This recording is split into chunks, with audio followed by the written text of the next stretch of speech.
Welcome to episode 2 of my Lego Masters season. I mean, our Lego Masters season.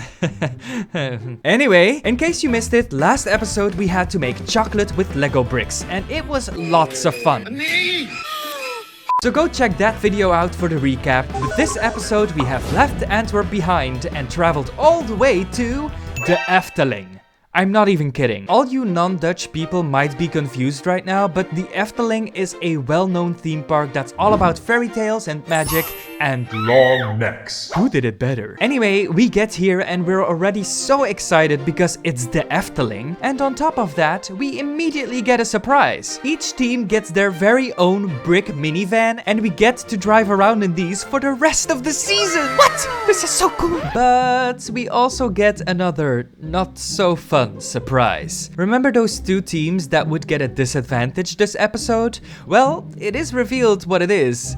And it's bad. Those two teams have to fight till death. No, just kidding. They each have to recreate a red slipper or something. I don't really know. I wasn't there. All I know is that one team who performed the least according to the judges got eliminated at the start of the episode. That's crazy. That's wild. And oh, what a shame that was.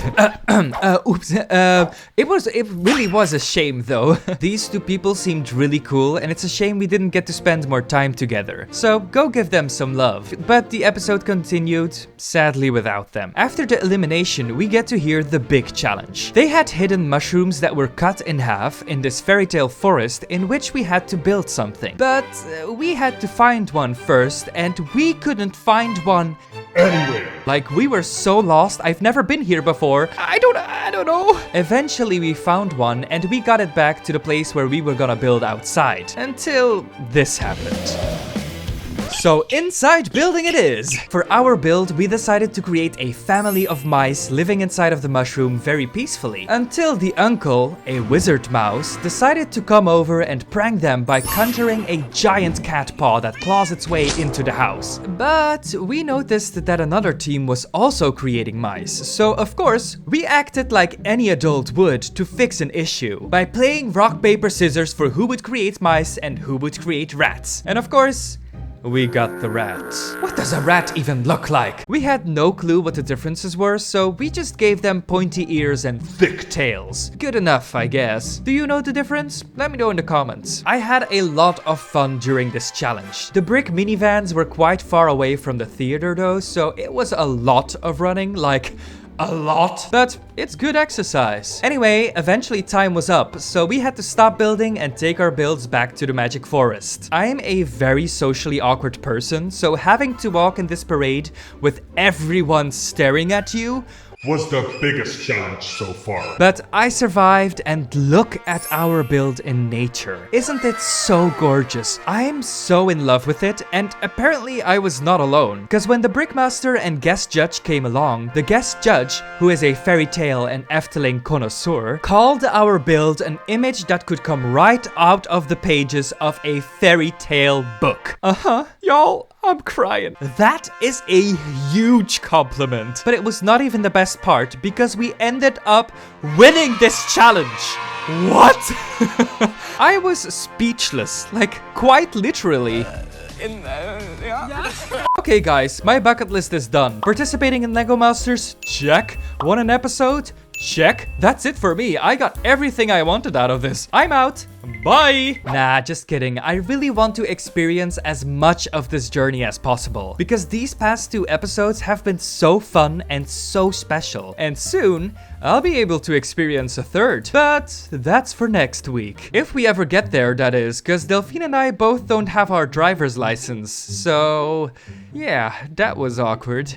Anyway, we've gotta build something grand to celebrate this win, right? And of course, it has to be something fairy tale-like. I've had this idea for a while now that I want to create a scene of a princess and a knight riding to a castle in the background. So what better time to build this than now? But first, we need a prince and princess. What are you looking at? No, No, I'm not gonna be the prince. No way, absolutely not. We could either go for very formal and rich, or just a knight in shining armor. Or whatever this is. But I think maybe the armor is the best option. So, thank you. For the princess, I already know I want to go completely pink. So, I don't even want to see all the other options. We've got our prince and princess. Now, we just need them on this horse. Normally, minifigures ride the horse like this, but then where does she go? No, no, no. We need a simple saddle, like this one. Now, they both fit. Okay, we gotta throw the skirt out and give her something else to wear. Oh my, I'm so sorry.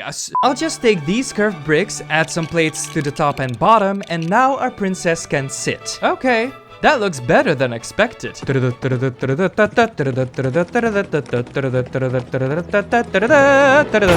Okay, we really need to build now. Now that we know the scale, I shall begin with the background. I'll first create a sun and, well, now we have a sun. Ooh, I just had to think of this image at the end of the Snow White and the Seven Dwarfs ride in Disneyland Paris. Oh, maybe I shouldn't say that, right? As Disneyland and the Efteling are probably competitors. I'll base it on this mystery fairy tale image I found on the internet. There we go. I want the background to just kind of look like these sun rays. So I started with orange, then dark yellow, then yellow, dark yellow again, orange again. Damn, this is hard to build. I'll just cover the rest with mountains, so we have something else to build. I'll build the mountains in 3 colors. Sand green for those very, very far away parts, lime green for the parts that get a bit closer, and dark green for the parts that are Breathing down your neck. This way, I create the illusion of things being further away, and your eye gets drawn to the lighter parts, so that's a win-win. And now we've also got the perfect base for our castle. But because it has to be small, because it's really, really far away, we've got to go back to basics. Just an entrance, a base, towers, and of course, gold. Gold! That looks nice. Kinda looks like Princess Peach's No, that's not okay. First, I'm referencing Disney and now Nintendo in a video all about the Efteling.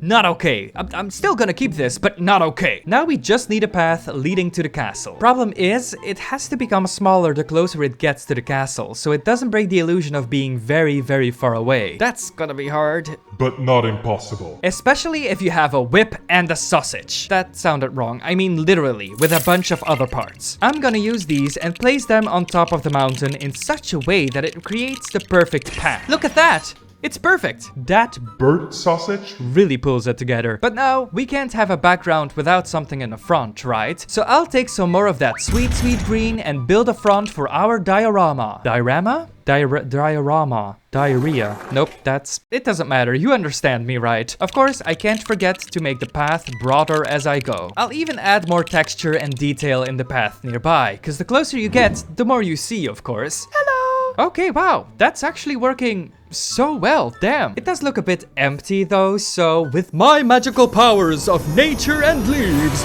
I shall create some trees! We might need some more.